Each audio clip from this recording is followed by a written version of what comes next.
Assalamualaikum warahmatullahi wabarakatuh. Waalaikumsalam. Waalaikumsalam warahmatullahi wabarakatuh. Alhamdulillah, alhamdulillahilladzi an'ama alaina bi ni'matil iman wal islam. Asyhadu an la ilaha illallah wahdahu la syarikalah wa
afwan, tadi ke mute ya.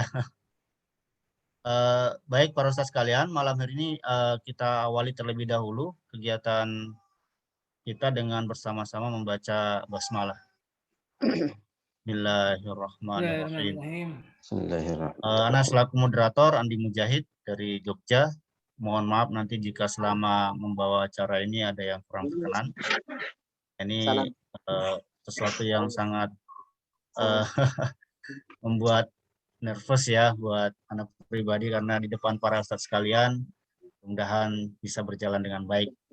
Acara kita malam hari ini, nanti setelah ini dilanjutkan tilawah yang akan disampaikan oleh Ustadz Lutfi Baihaqi Al-Hafiz. Beliau ini pengasuh Ma'had Ahli Baitul Quran Wonogiri. Kemudian setelah itu sambutan dari ketua kita, ketua Formakin, Ustadz Umar Al-Faruq. Ya. Kemudian nanti acara inti yang akan disampaikan oleh Al-Ustadz Habib Najaruddin, SPDI Al-Hafidh, Beliau Mudir Iskarimah. Baik, sebelum kita dengarkan tilawah Al-Quran, kami mohon para peserta yang mic-nya masih on, bisa di-unmute terlebih dahulu, bisa di-mute terlebih dahulu agar tidak mengganggu suasana kegiatan kita pada malam hari ini. Baik, terima kasih para ustaz sekalian. Selanjutnya mari kita dengarkan tilawah dari Ustadz Lutfi Baihaqi Al-Hafidh. Kepada beliau waktu dan tempat kami persilakan. Fadhol Ustaz. Bismillahirrahmanirrahim. Assalamualaikum warahmatullahi wabarakatuh. A'udzu billahi minasy syaithanir rajim. Bismillahirrahmanirrahim. Wa yawma ينفخ في الصور ففزع من في السماوات ومن في الأرض إلا ما شاء الله كل أتوه داخرين وترى الجبال تحسبها جامدة وهي تمر مر السحاب صنع الله الذي أتقن كل شيء إنه خبير بما تفعلون من جاء بالحسنة فله خير منها وهم من فزع يومئذ آمنون ومن جاء بالسيئة فكبت وجوههم في النار هل تجزون إلا ما كنتم تعملون إنما أمرت أن أعبد رب هذه البلدة الذي حرمها وله كل شيء وأمرت أن أكون من المسلمين وأن أتلو القرآن فمن اهتدى فإنما يهتدي لنفسه ومن ضل فقل إنما أنا من المنذرين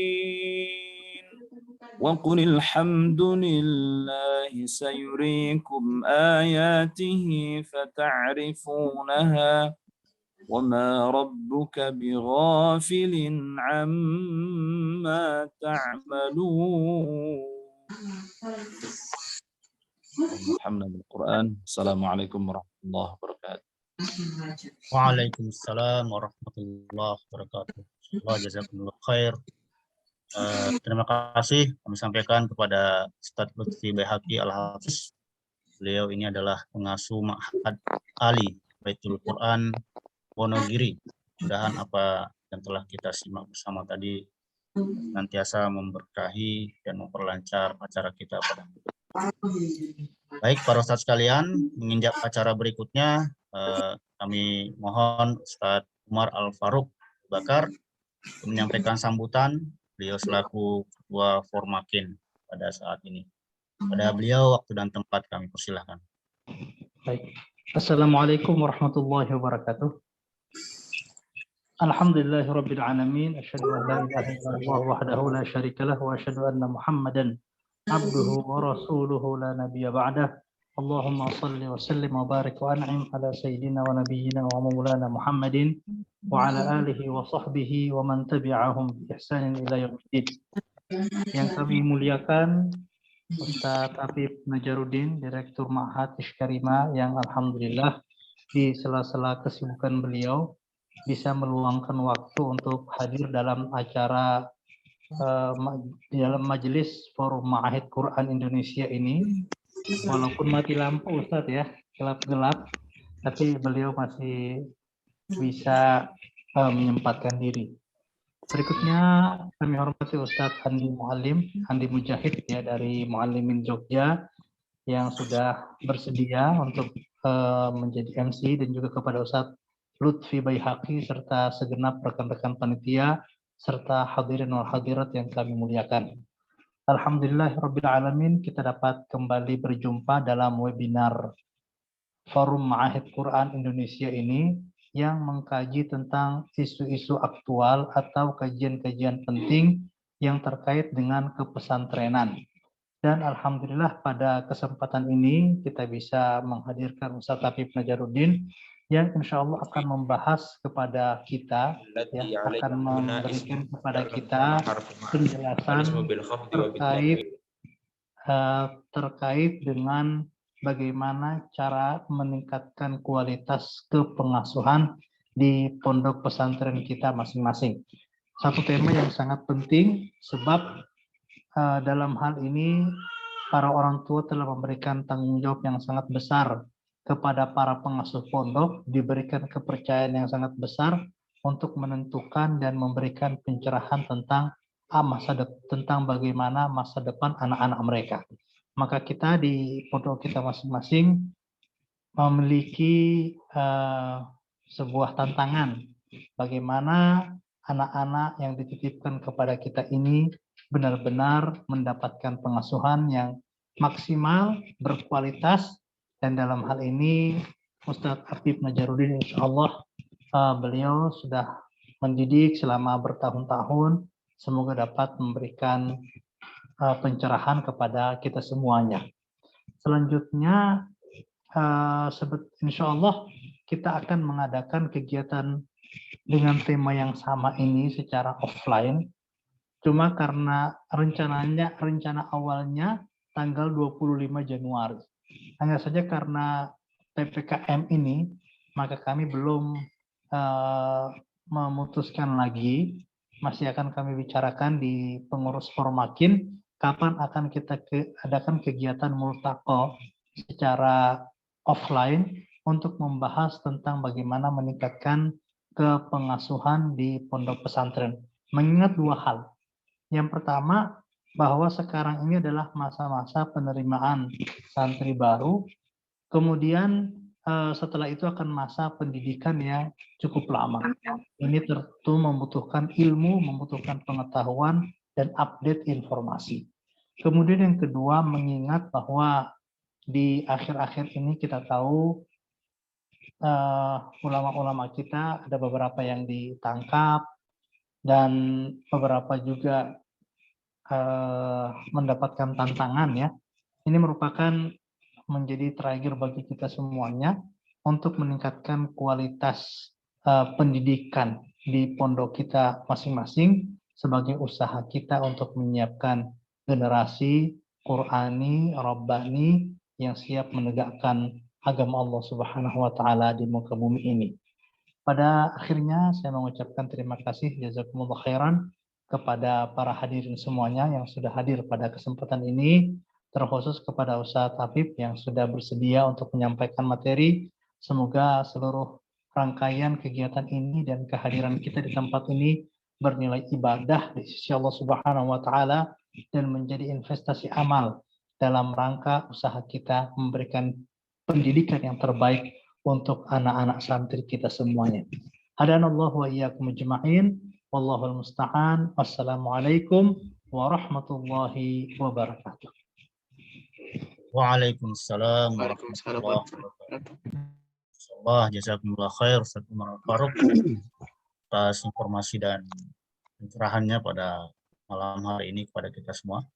Baik para ustaz sekalian, tanpa memperpanjang lebar, kita langsung saja mendengarkan materi dari beliau tentang meningkatkan kualitas kepengasuhan di pondok pesantren, dan tentu ini materi yang sangat menarik tentunya buat kita ya, selaku aktivis di pesantren masing-masing tentu akan banyak sharing buat kita semua, dan nanti insya Allah kita akan buka sesi diskusi juga, mungkin ada yang bisa memberikan tambahan atau sharing kita semua sehingga lebih memperkaya khasanah tentang pembinaan kepesantrenan ya di tempat kita masing-masing. Baik, kepada Ustadz Habib Najaruddin, SPDI Al-Hafidh, waktu dan tempat kami persilahkan Ustadz. Fadil Ustadz. Baik, jazakumullahu khairan. Assalamualaikum warahmatullahi wabarakatuh.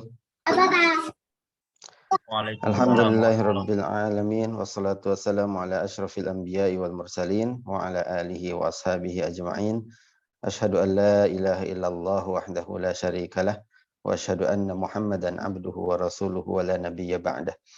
Allahumma shalli wa sallim wa zid wa barik wa an'im ala habibina wa nabiyyina Muhammadin sallallahu alaihi wasallam wa ala alihi wa sahbihi wa man sara ala nahjihi ila yaumiddin. Amma ba'd.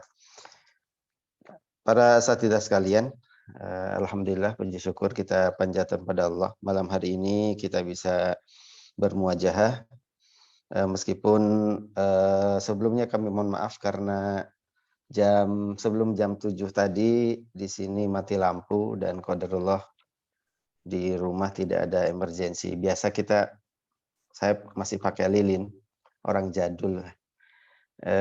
Kemudian sampai saat ini juga masih belum menyala, mudah-mudahan tidak berlangsung lama. Namun ala kulli hal, alhamdulillah malam hari ini kita dipertemukan di majelis ini. Mudah-mudahan ada manfaat, ada ilmu yang bisa kita sharing bersama. dan semoga Allah Subhanahu wa taala ridho dengan apa yang kita lakukan pada pertemuan malam hari ini. Salawat dan salam teruntuk Nabi kita, junjungan alam Nabi besar Muhammad sallallahu alaihi wasallam, keluarga beliau, sahabat beliau, dan seluruh umatnya yang melaksanakan sunnahnya sampai hari kiamat. Baik para asatidah kiram, seperti yang tadi disampaikan oleh MC, kami juga sebetulnya agak sungkan menyampaikan materi di sini, mengingat para asatidah sekalian yang sama-sama sudah lama berkecimpung di dunia pesantren, di dunia kepengasuhan. Namun bismillah, mudah-mudahan apa yang kita pernah lakukan, apa yang pernah kita jalankan hingga saat ini bisa menjadi model atau contoh untuk muhad yang lain yang memang mungkin belum melakukannya, meskipun di sana sini masih tetap ada banyak hal yang perlu kita tambal. Tapi para asatidzah sekalian, terkait dengan kepengasuhan yang mungkin kita maksud adalah secara umum, artinya karena di beberapa lembaga kata pengasuh pesantren itu memang ada bermacam-macam. Di kita sendiri ada pengasuh itu ada unit, bukan unit ya, bagian tersendiri, ada yayasan, kemudian ada bagian pengasuh pesantren, kemudian ada ustadz-ustadz. Tapi di pesantren yang lain,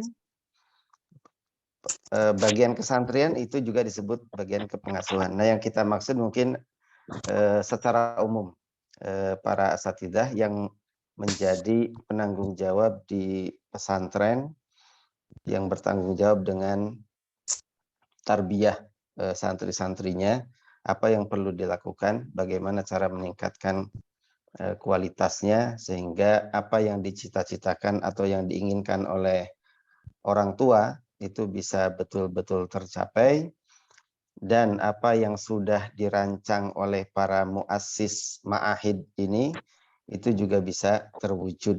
Jadi sinergi antara program yang dibuat oleh pesantren dengan cita-cita yang diinginkan oleh orang tua.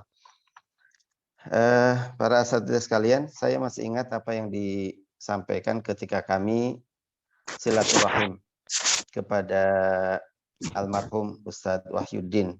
Kami setiap Idul Fitri, kami mengajak para asatidzah untuk keliling kepada ustadz-ustadz senior. Dan saat itu kami keliling ke Ustadz Wahyuddin, ada Ustadz Ilyas, kemudian Dr. Muin juga, dan seluruh pengasuh-pengasuh Ma'had Ishkarima.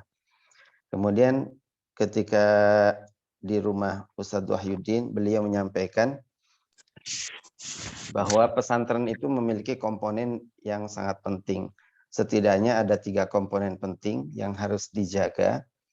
Yang pertama ada, karena beliau berbicara dalam konteks pesantren tahfidz, maka beliau menyampaikan yang pertama ada tentu bagian ketahfidzan.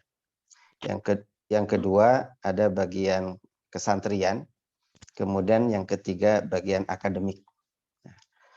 Beliau menyampaikan ketiga-tiganya itu memiliki peran penting untuk mewujudkan cita-cita anak-anak kita atau santri-santri. Dan ketiga-tiganya harus bekerja sama. Keberhasilan satu bagian, keberhasilan satu fi'ah di 3 komponen tersebut adalah keberhasilan semuanya.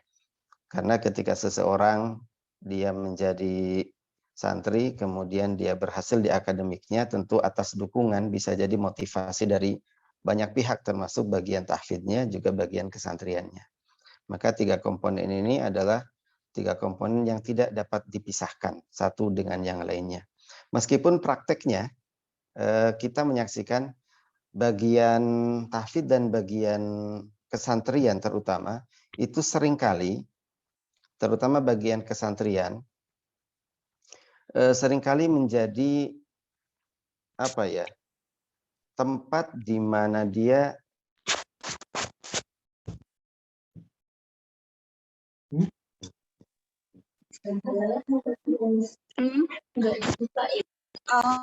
Menjadi tempat yang seringkali disalahkan ketika santri mengalami semacam kegagalan atau prestasi yang kurang.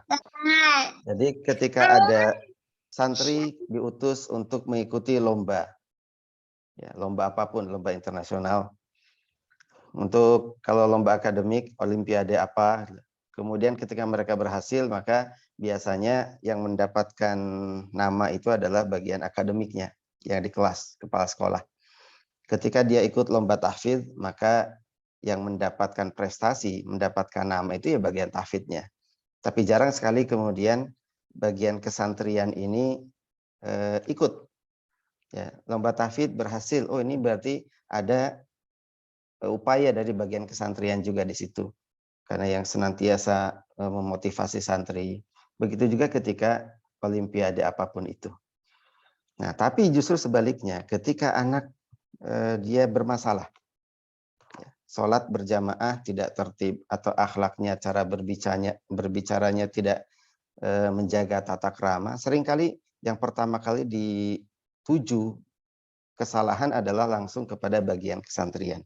Nah, ini mungkin yang perlu kita luruskan terlebih dahulu. Jadi ketiga-tiganya memiliki peranan penting. Itu yang dinasihatkan kepada kami, sehingga mau tidak mau tiga komponen ini berjalan bersama, beriringan, sevisi, semisi. Kemudian apapun nanti yang terjadi, maka itu adalah hasil bersama. Baik untuk bersama. Kemudian ketika buruk kita tangani bersama-sama tanpa menyalahkan satu dengan yang lainnya. Tapi itu sebagai mukadimah. Nah, kemudian dalam perjalanannya tentu kita seringkali kita mendapatkan ada berbagai hambatan. Santri juga bermacam-macam karakternya. Ada yang bisa mengikuti dengan baik, ada juga yang mungkin yang bisa biasa-biasa saja, atau bahkan ada juga di antara mereka yang terlambat untuk mengikuti materi program yang dilakukan di pesantren-pesantren kita. Nah, menangannya seperti apa? Saya yakin di setiap pesantren yang kita bina saat ini sudah dilakukan tips, trik bagaimana kemudian agar itu terselesaikan solusinya. Di malam hari ini mungkin saya hanya akan sedikit memberikan gambaran beberapa sifat-sifat yang perlu dimiliki oleh seorang pengasuh, baik itu dia sebagai muallim, guru, atau dia sebagai musyrif halaqah, atau dia mungkin sebagai bagian kesantrian secara utuh untuk mereka semuanya. Ada beberapa sifat yang harus dimiliki bagi setiap murabbi, guru, muallim, musyrif, ataupun apalah itu namanya. Yang ini akan mempermudah nanti santri-santri kita sampai kepada yang diinginkan. Yang pertama, sifat keimanan dan sifat akhlak. Jadi secara iman, secara akhlak itu harus merepresentasikan dia sebagai musyrif, dia sebagai ustadz, dia sebagai guru, dia sebagai pengasuh pesantren. Di antaranya yang pertama dalam hal ini niat dia melakukan upaya ini, niat dia mengajar, menjadi musyrif, menjadi pengasuh itu adalah harus betul-betul karena Allah Subhanahu wa taala. Ya, kita tahu semuanya innamal a'malu binniyat.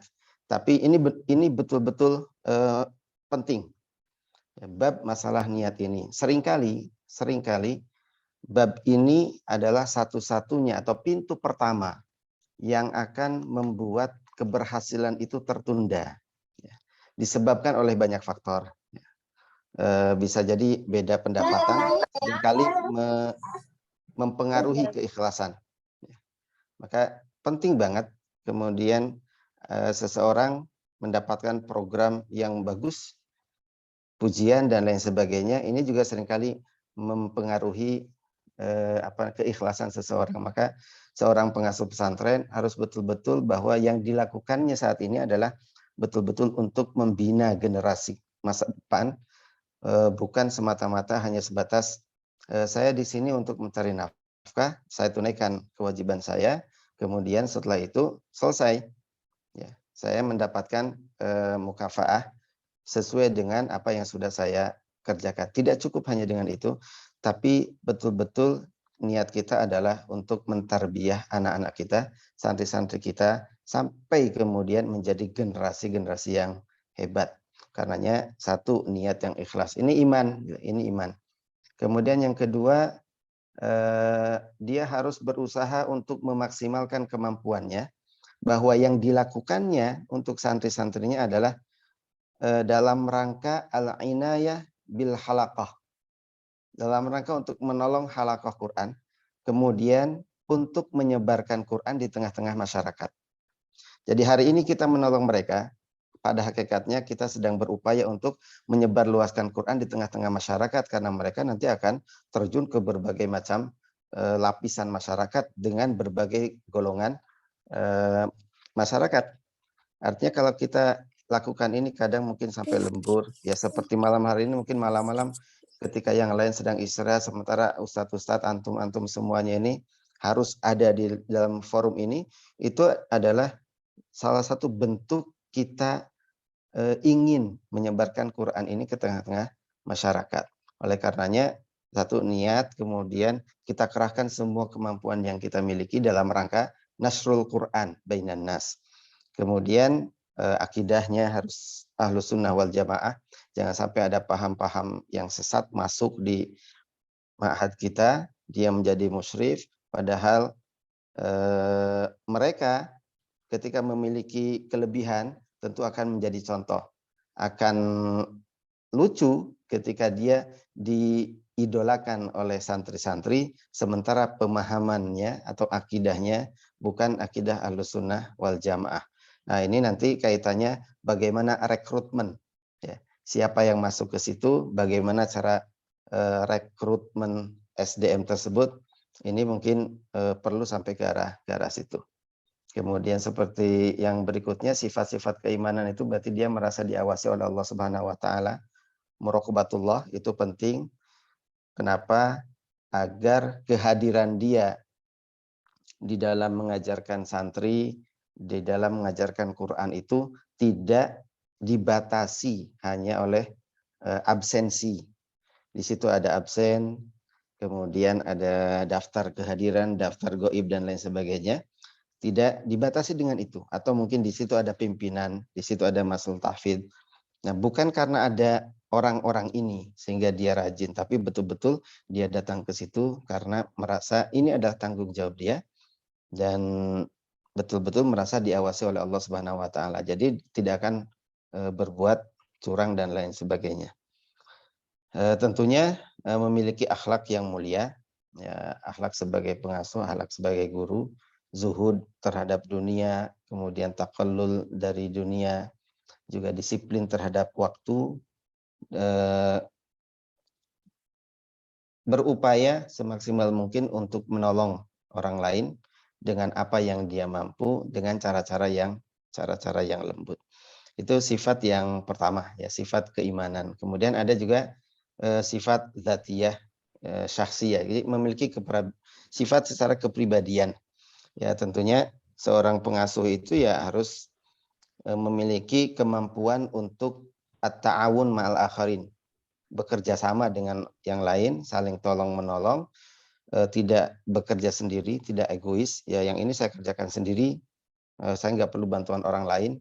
Tentunya ini dampaknya juga tidak baik nanti ke depan. Kenapa? Salah satunya adalah ketika dia berhasil, maka dia akan takabur. Karena keberhasilan itu dia pegang sendiri. Tapi ketika gagal, maka bisa jadi akan futur, down, serendah-rendahnya, dan sulit untuk bangkit. Karena semua orang akan menyalahkan dia. Maka penting ada al-qudrah ala ta'awun ma'al akharin. Memiliki kemampuan untuk bekerja sama dengan orang lain. Dan memiliki kemampuan untuk bagaimana caranya dia bisa mendapatkan kepercayaan dari orang lain. Semangat, optimis, kemudian memiliki jiwa tajdid, artinya bagaimana dia bisa memiliki sifat memperbaharui, ya, Dengan hal-hal yang baru dia tidak fobia, tetapi dia bisa menyesuaikan. Karena penting juga dalam hal ini, terutama untuk mengajarkan Al-Quranul Karim, tentu ada beberapa strategi-strategi baru yang mungkin dulu tidak dikenal, tapi sementara ketika kita masukkan, ada beberapa orang yang mungkin tidak menerima itu, tapi sebetulnya bisa untuk digunakan.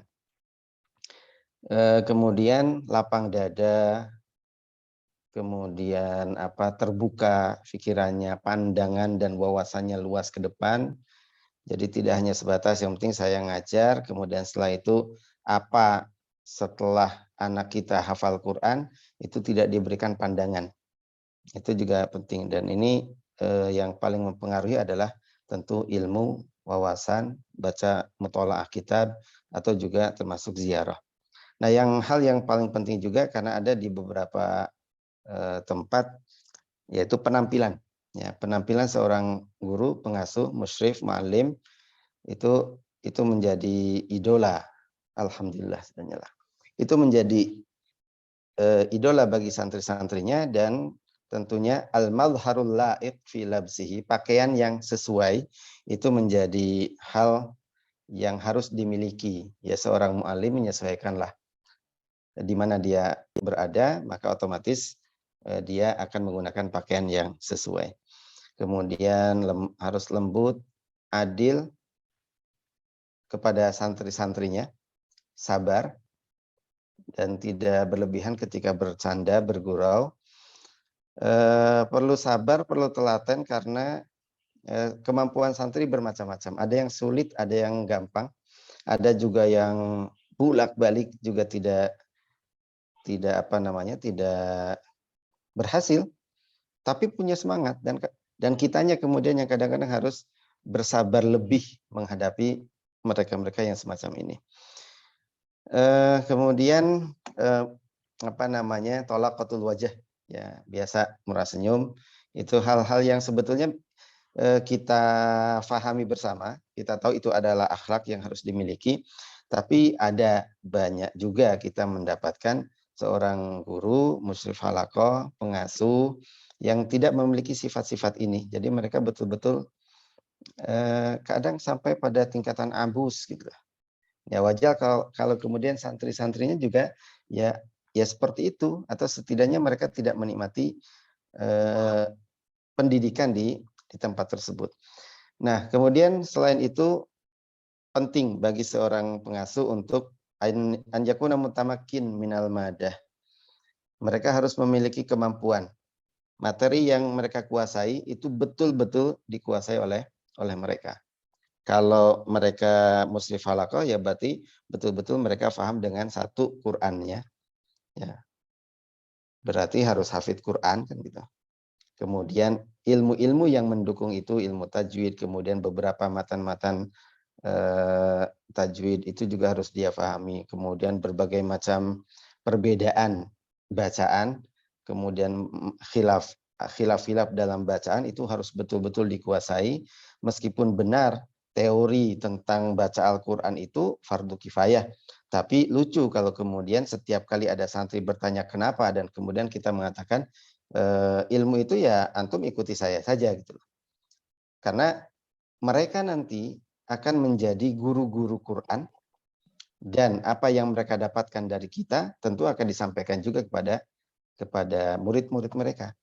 Ya, jadi kalau kita jadi guru Quran kemudian tidak memahami materi, ya tentu akan lucu nanti ke depannya. Kemudian itu dari sisi keilmuan, ya. Dari sisi keilmuan harus menguasai materi. Diupayakan mereka-mereka adalah orang yang sudah punya pengalaman. Bisa pengalaman pribadi atau mereka pernah mendapatkan pengalaman orang lain yang diambil. Jadi ini tidak urgent sekali, tapi bisa dijadikan satu hal yang mendukung seseorang yang jadi pengasuh, ya dia harus punya pengalaman di kepengasuhan, pengalaman mengajar, pengalaman jadi bagian kesantrian, pengalaman jadi musyrif halaqah. Kalaupun tidak punya, setidaknya mereka pernah melihat pengalaman dari orang lain. Jadi bisa dipacu mereka, ya, diajak kemana gitu. Kemudian memiliki kecerdasan secara umum, ya. Tidak mungkin, ya jangan sampai yang jahil kemudian kita tempatkan dia sebagai pengasuh santri-santri, karena tentu tidak akan bermanfaat.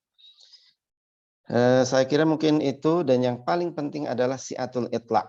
Ya, dia tetap luas mutolaahnya, selalu ingin belajar, tidak pernah berhenti meskipun kondisi mungkin kadang terbatas, tapi ya karena dia seorang pengasuh, maka dia akan terus memperbaiki, up to date terhadap keilmuan. Syukur-syukur kalau secara akademik juga dia bisa ditingkatkan. Yang meningkatkannya tentunya adalah lembaga, diupayakan lembaga. Kalaupun lembaga belum mampu, mungkin kerjasama dengan yang bersangkutan, kemudian diberangkatkan untuk belajar dan lain sebagainya. Kemudian ada juga sifat-sifat secara manajemen. Sifat secara manajemen berarti seorang pengasuh harus percaya diri bahwa ketika dia diberikan tanggung jawab tersebut, dia harus percaya diri bahwa dia mampu untuk melaksanakannya. Percaya diri itu penting. Kalau dari awal sudah minder, sudah insecure, ya bagaimana mungkin kemudian dia akan dipercaya oleh santri dan ustadz-ustadz yang lainnya, pengasuh-pengasuh yang lainnya. Maka percaya diri dan mampu untuk melaksanakan amanah. Siap bertanggung jawab, itu penting secara manajemen. Kemudian ada dia matang secara idari, ya, secara idari matang. Maksudnya ada husnu idaratul waqt. Pengaturan waktu, datang, keluar, kemudian program-programnya, kurikulumnya itu dibuat dengan sebaik-baiknya. Ada takhtid, planningnya seperti apa, tujuannya, ya tahdidul ahdafnya juga bagaimana, 1 tahun harus selesai sekian, tercapai atau tidak, itu kan tergantung dengan takhtidnya, planning yang dibuat itu. Baru kemudian ada memperbaiki at-taqwim awit taqyim, ya, jadi kalender pendidikannya, kemudian memaksimalkan kemampuan dari ustadz-ustadz tersebut sehingga memiliki qimah. Nah, itu beberapa hal. Selain itu, ada kematangan secara tarbawi. Jadi seorang pengasuh, seperti yang tadi kita sampaikan, dia harus sabar, harus telaten, harus punya cita-cita besar, dia juga harus optimis. Jangan sampai ada di antara pengasuh yang mendapatkan santrinya mendapatkan kesulitan, kemudian dia mengatakan bahwasanya udahlah antum ambil jalan lain sajalah gitu. Kayaknya antum memang gak bakat jadi hafidz Quran gitu. Jangan sampai keluar kata-kata tersebut. Itu bukan malah memotivasi, justru malah sebaliknya. Kemudian harus siap menerima muskilah, laporan dari muskilah santri-santri kita. Tidak semua pengasuh siap dengan itu, hanya beberapa orang saja, tapi ini memiliki peran penting. Syukur-syukur kalau kemudian kita bisa menyelesaikan permasalahan itu. Nah, selain itu juga mengetahui al-furuqul fardiyah, beberapa karakter yang ada di santri-santri kita.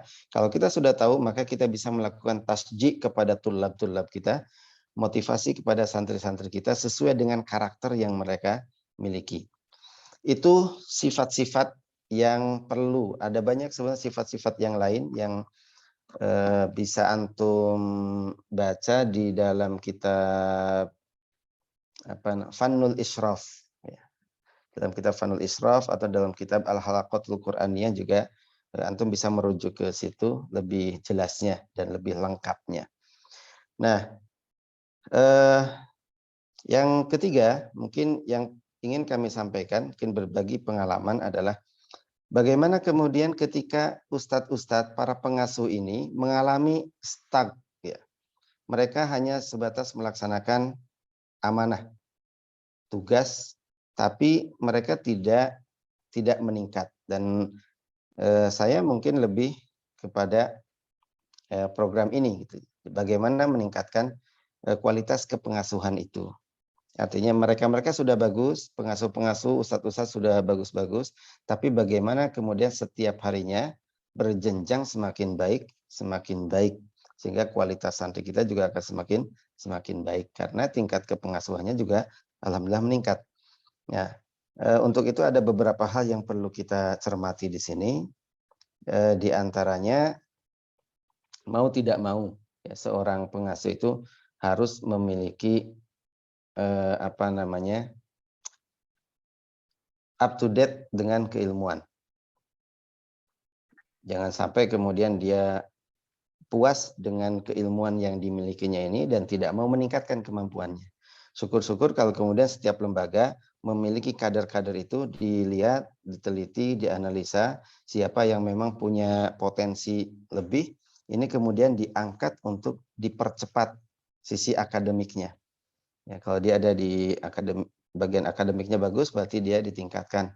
Yang mungkin awalnya hanya lulusan SMA jadi S1, S2, S3 sampai pada tingkatan yang paling tinggi. Kalau dia mungkin saat ini baru musyrif biasa saja, cuma pernah hatam Quran saja, bagaimana ditingkatkan ya keilmuannya, tidak cuma hatam, tapi mutkin, tidak cuma mutkin, tapi sampai akhirnya punya sanad. Ini lembaga ya, terutama pimpinan punya peran penting di sini. Bagaimana meningkatkan keilmuan para asatidzah yang ada di tempat itu. Caranya bisa dengan diadakan daurah atau diutus untuk mengikuti daurah atau mendatangkan para masyayikh ke tempat kita dan banyak hal ya, yang bisa dilakukan. Yang jelas sesuai dengan keilmuan yang mereka miliki. Kemudian tantangan saat ini tentu lebih berat daripada santri-santri kita yang dulu. Santri-santri kita yang datang ini, apalagi 2 tahun terakhir ini adalah mereka santri-santri yang terdampak COVID. Ya, dampak COVID itu artinya apa? Mereka terbiasa dengan pembelajaran daring. Berarti ketika mereka di rumah, mereka terbiasa dengan gadget. Dan kita tahu bersama bagaimana seseorang ketika sudah terbiasa dengan itu. Yang dilihat, yang didengar, yang disaksikan setiap hari adalah apa yang ada di dalam itu. Maka dari itu tentu kita juga harus up to date dengan kebiasaan santri dengan gadgetnya. Kalau kita mungkin biasanya paling cuma WA, Instagram, dan lain sebagainya. Nah mungkin santri-santri kita mereka lebih canggih. Maka kita juga harus tahu apa kebiasaan mereka. Kemudian dari situ baru kita akan membuat sebuah trik, tips, bagaimana mengatasi permasalahan yang terkait dengan gadget itu. Kemudian juga ya tentu menjaga kekompakan di antara para asatidzah yang ada di situ, di ma'had, bagaimana supaya jalan bareng, tidak saling susul, tidak saling sikut satu dengan yang lainnya, karena ini pekerjaan bersama. Kemudian yang selain itu juga bagi seorang pimpinan terutama, bagaimana dia bisa tepat memberikan apresiasi. Yang berprestasi diberikan apresiasi, kemudian pembinaan bagi mereka yang mungkin lambat. Jadi tidak asal, oh dia nggak bagus nih, dia nggak becus nih, berarti dia langsung aja dikeluarkan dan lain sebagainya. Tentu tidak seperti itu, tapi dilakukan pembinaan terlebih dahulu, baru setelah itu dievaluasi. Kalau nanti tidak ada perubahan, bisa jadi mungkin mutasi bagian di antara cara meningkatkan. Bisa jadi dia memang kurang tepat di situ, karena memang bukan stylenya. Nah, baru setelah dimutasi, ternyata, oh jadi bagus. Jadi mutasi itu bukan berarti dia sesuatu yang menakutkan, berarti dia adalah punishment, enggak. Tapi bagaimana kita bongkar pasang untuk sesuatu yang jauh lebih baik.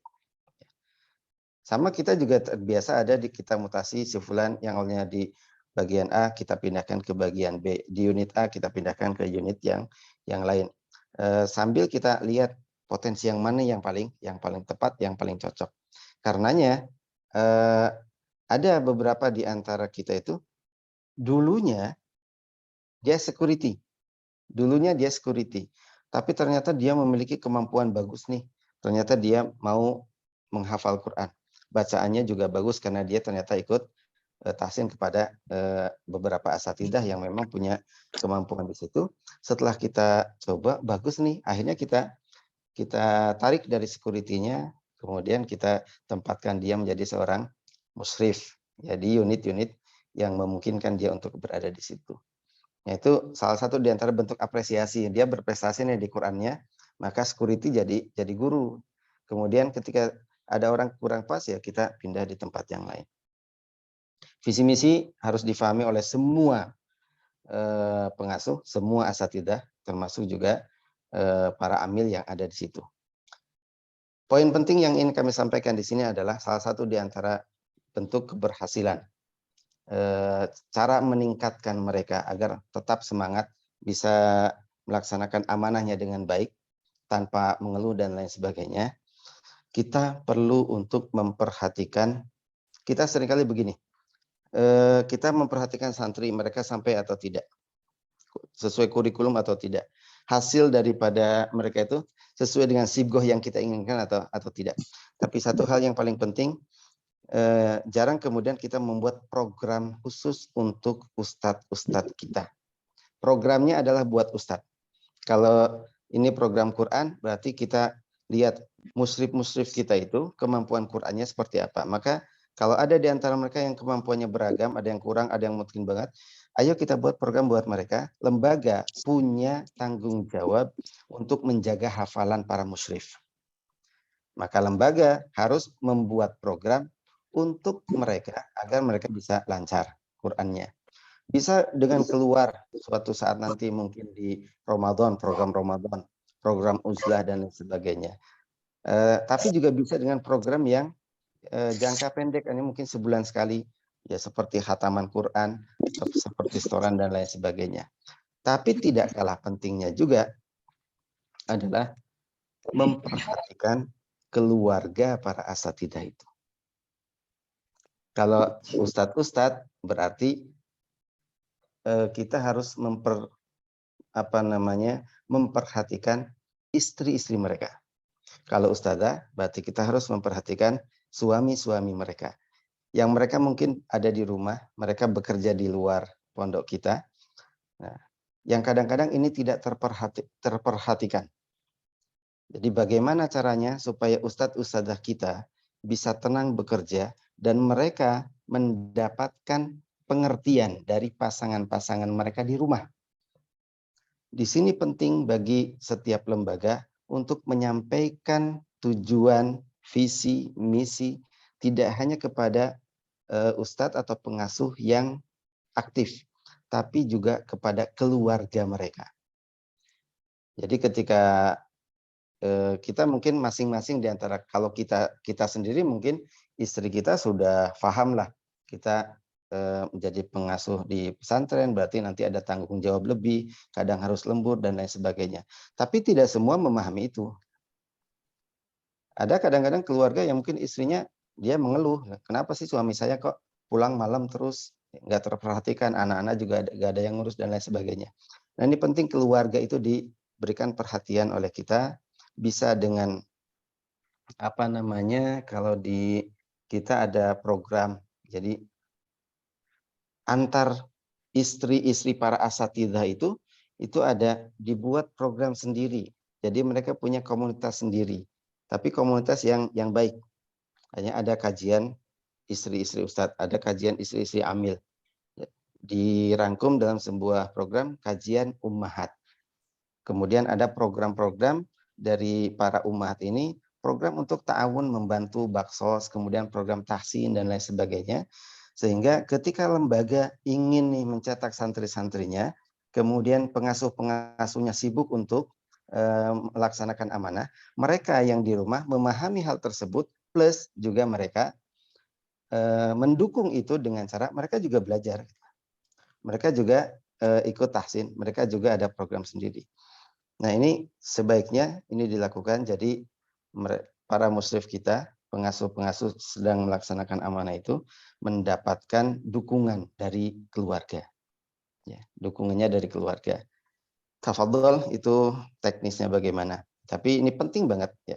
Ketika kita berangkat ke rumah dan suami kita ikhlas, ridho melepas kita, karena mereka tahu bahwa misalnya kita sedang tugas mulia, dan kemudian mereka juga kita tinggalkan dan kita ridho. Kenapa? Karena mereka juga melakukan hal yang sama bersama para ummahat. Ya, ada beberapa program ya di kajian umat itu, ada yang sebulan sekali, kemudian ada yang buat baksos atau buat bazar, di antara mereka 2 bulan, 3 bulan sekali. Kemudian juga ada program kajian keluarga. Jadi sebulan sekali dikumpulkan semua ustadz, ustadzah plus pasangan dan anak-anak mereka dikumpulkan, kemudian di situ diberikan ya tausiah. Dan itu meliputi semua. Jadi keluarga besar pondok pesantren dikumpulkan secara rutin. Kalau ada hal-hal yang pesan-pesan yang perlu disampaikan mencakup keluarga, ya disampaikan di tempat itu. Yang terakhir adalah tidak kalah penting, birrul walidain, yaitu berbakti kepada kedua orang tua. Maksudnya apa? Maksudnya adalah kita, lembaga itu harus berterima kasih kepada orang tua dari pengasuh-pengasuh kita. Orang tua ustadz-ustadz kita. Berterima kasihlah kepada orang tua mereka, ya, orang tua dari ustadz-ustadzah kita itu, karena mereka telah mengikhlaskan putra-putrinya untuk berkhidmah di ma'had kita. Mereka tidak mengeluh, mereka tidak menuntut kita. Mereka justru mengikhlaskan putra-putrinya berkhidmah di tempat kita. Padahal mungkin mereka juga kangen, mereka rindu kepada anak-anak mereka. Mereka ingin berkumpul bersama anak-anak mereka. Tapi karena kita membutuhkan, karena ma'had kita membutuhkan, akhirnya mereka merelakannya. Nah, kita sebagai lembaga penting kemudian untuk berterima kasih kepada orang tua ustadz-ustadzah kita ini dengan cara apa? Memberikan kesempatan kepada ustadz-ustadzah ini untuk birrul walidain secara teratur. Imma sebulan sekali, imma 2 bulan sekali. Tapi artinya ma'had pesantren jangan menjadi tempat yang akan memutus hubungan seorang anak dengan orang tuanya. Ini positif banget ya. Ketika kita alhamdulillah diberikan kemudahan, pokoknya untuk urusan orang tua dipermudah izinnya. Ketika ada, bahkan hanya sebatas Ustadz saya kangen, sudah lama nggak ketemu orang tua, saya ingin ketemu orang tua. Ya alhamdulillah dipermudah kalau urusan orang tua. Kenapa? Karena keridhaan orang tua mereka itu nanti akan menjadi keberkahan untuk kita. Nah terus bagaimana nanti amanahnya, gitu. Bagaimana setorannya? Di situ nanti ada tim manajemen. Ya ketika satu orang pergi, bagaimana kemudian bisa ada badalnya sehingga tanggung jawabnya tetap tidak terbengkalai. Yang bagian terakhir ini yang mungkin dalam di ma'had kami ini sangat membantu agar ustadz-ustadzah ini ketika mereka datang ke ma'had betul-betul bisa all out. Kenapa? Karena keluarga mereka terperhatikan, termasuk juga kegiatan-kegiatan bagi keluarga. Kemudian yang kedua adalah mereka tidak dibatasi untuk ketemu dengan orang tua mereka, kecuali mungkin yang jauh sekali, yang di luar Jawa karena terbatas waktu, terbatas jarak, terbatas transportasi, ya tentu itu menyesuaikan. Tapi untuk yang bisa dijangkau dalam waktu 1-2 hari, itu bahkan dari yayasan pun menganjurkan untuk birrul walidain. Kalau tidak memungkinkan, maka tetap kita dorong mereka untuk selalu berhubungan meskipun hanya lewat telepon. Saya kira mungkin itu beberapa hal yang bisa kita bahas, bisa kita diskusikan. Kalau ada hal-hal yang memang perlu untuk kita sharing, ya monggo, mudah-mudahan bermanfaat. Dan hal-hal yang tadi kita sampaikan, mungkin ada beberapa yang sudah kita lakukan di ma'had kami, ada juga yang memang baru berdasarkan teori dari beberapa mutalaah kitab-kitab yang terkait dengan hal tersebut. Demikian Ustadz, para asatidzah sekalian, afwan jikalau ada hal-hal yang kurang tepat atau kurang berkenan, demikian yang bisa saya sampaikan. Wal afu minkum. Wassalamualaikum warahmatullahi wabarakatuh. Waalaikumsalam warahmatullahi wabarakatuh. Allah, jazakumullah khair Ustaz Habib, luar biasa Bayakum. yang disampaikan. Baik, setelah yang berbahagia, hingga acara selanjutnya kita sharing diskusi bareng. Mungkin ada yang ingin menyampaikan tambahan atau mungkin ada yang mau bertanya. Waktu kita masih sangat longgar. Monggo kita persilahkan. Saya tidak bisa memberikan kesimpulan apa yang beliau sampaikan karena banyak sekali ya. Jadi bismillah, mungkin asatidzah sudah mencatat masing-masing poin-poin yang tadi disampaikan beliau. Mungkin kalau ada yang mungkin perlu diperjelas lagi, mau ditanyakan, kami persilahkan. Silakan bisa raise hand atau bisa langsung open mic, kami persilahkan. Tafadhol para ustadz sekalian.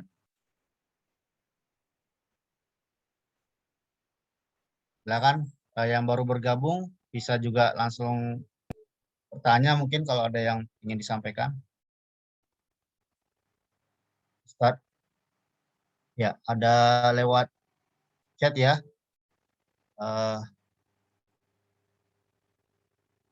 Bagaimana kita mengatur manajemen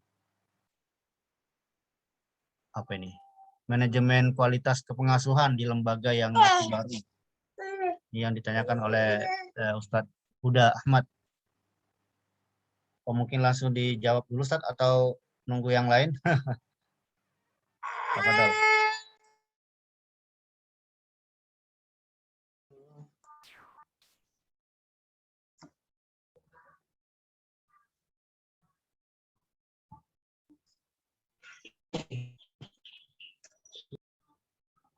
Bismillah Ustadz, boleh bertanya? Ustadz, silakan Ustadz. Baik, bismillahirrahmanirrahim. Assalamualaikum warahmatullahi wabarakatuh. Terima kasih Ustadz atas kesempatan yang diberikan kepada kami. Perkenalkan, nama kami Yusran Tajuddin dari Pondok Tahfiz Tajuddin Pomala, Kabupaten Kolaka, Sulawesi Tenggara. Setelah kami tadi mendengarkan beberapa penjelasan terkait manajemen kepengasuhan di dalam pondok pesantren, kami sangat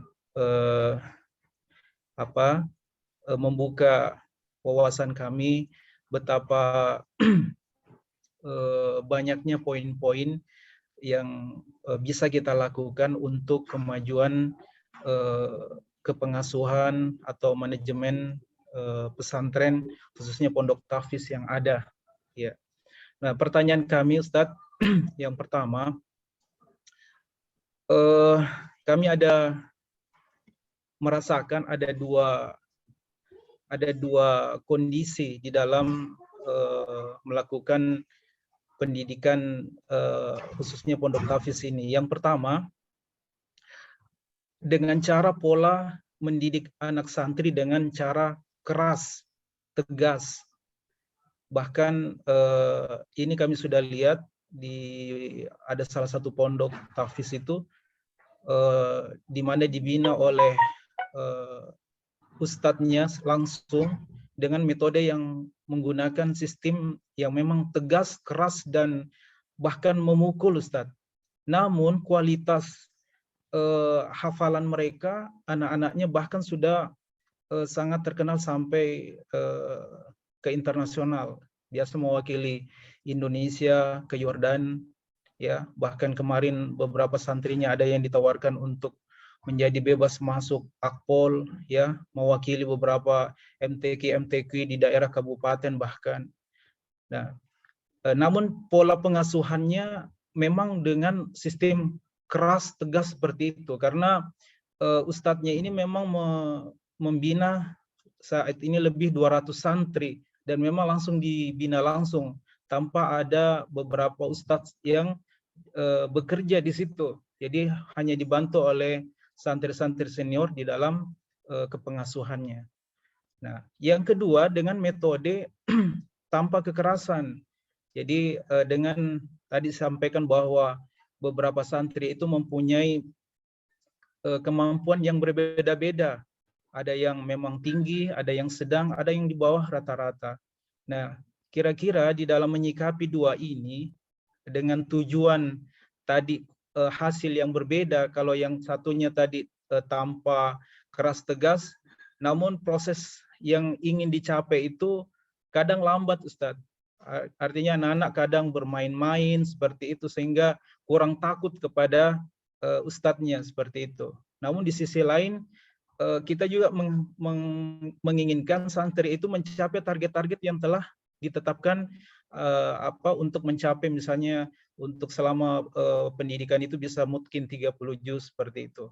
Nah, kira-kira menyikapi dua kondisi ini kami minta masukan dan penjelasan dari Pak Ustadz. Terima kasih Ustadz. Assalamualaikum warahmatullahi wabarakatuh. Waalaikumsalam warahmatullahi wabarakatuh. Fadal Ustaz, bisa langsung. Baik, kita jawab yang pertama dulu, yaitu bagaimana mengatasi manajemen atau meningkatkan kualitas pengasuhan di lembaga yang masih baru. Meningkatkan kepercayaan kepada wali santri, meningkatkan kepercayaan kepada santri, sementara ma'hadnya juga belum banyak diketahui oleh masyarakat secara umum, maka tentu ada tantangan tersendiri. Yang pertama, kalau dari kami menyarankan, yang penting konsepnya sudah matang. Ya, konsepnya sudah matang, nanti akan jadi apa? Kemudian sosialisasi dan publikasi yang memadai, itu insya Allah akan menumbuhkan rasa kepercayaan dari masyarakat. Kemudian selain itu juga belajar dari lembaga-lembaga yang sudah terlebih dahulu. Jadi studi banding itu punya peran penting. Satu, kita akan belajar dari mereka apa yang seharusnya kita lakukan.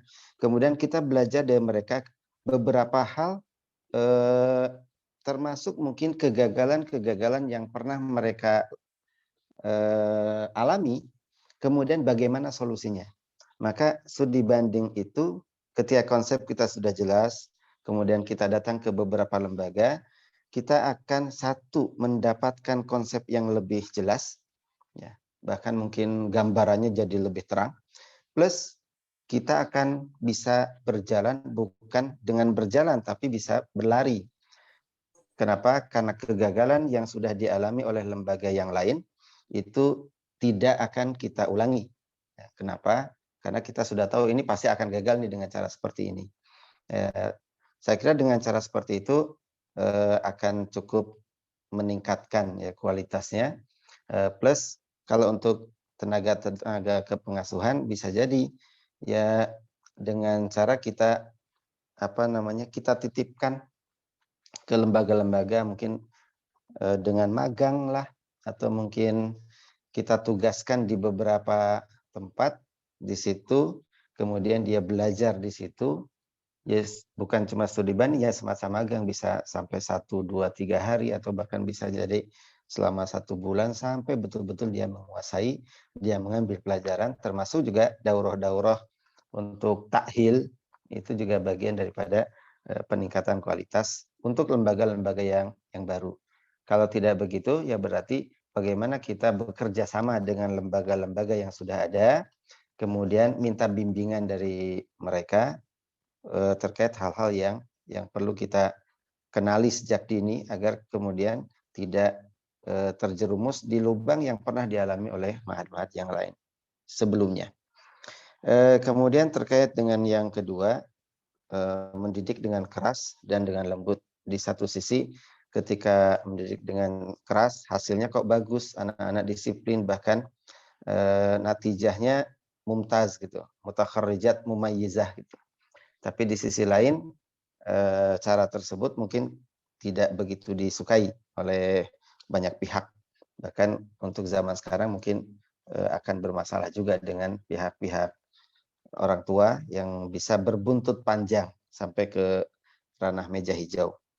Tapi hasilnya cukup bagus. Sementara di sisi lain dengan kelembutan, kadang-kala malah sebaliknya. Nah, bagaimana mencikapi itu? Kita ingin dengan cara yang lembut tapi juga berhasil. Yang pertama, saya secara pribadi di awal, ya mungkin tahun berapa 2000-an itu, kami diamanahi di Mas'ul Tahfidz di Aish Karimah, dan background saya dari sebelum datang ke Iskarima itu adalah background dengan guru yang keras. Ya. Pakai dorob itu, pakai pukulan itu adalah hal yang biasa gitu. Ya. Saya terbiasa dengan itu sejak kecil. Ya. Sejak SD itu saya dapat guru-guru yang keras-keras seperti itu. Sehingga ketika saya di Iskarima dapat amanah itu, terpengaruh juga dengan sistem itu. Di satu sisi, alhamdulillah secara kedisiplinan bagus. Jadi santri-santri datang tepat waktu, kemudian pulang juga tepat waktu. Para asatidahnya juga alhamdulillah disiplin dan lain sebagainya. Sampai kemudian tahun 2008 kita diutus dari Ma'had untuk mengikuti daurah di Wadi Mubarak bersama Dr. Anas Ahmad Karzun, hafizahullah ta'ala.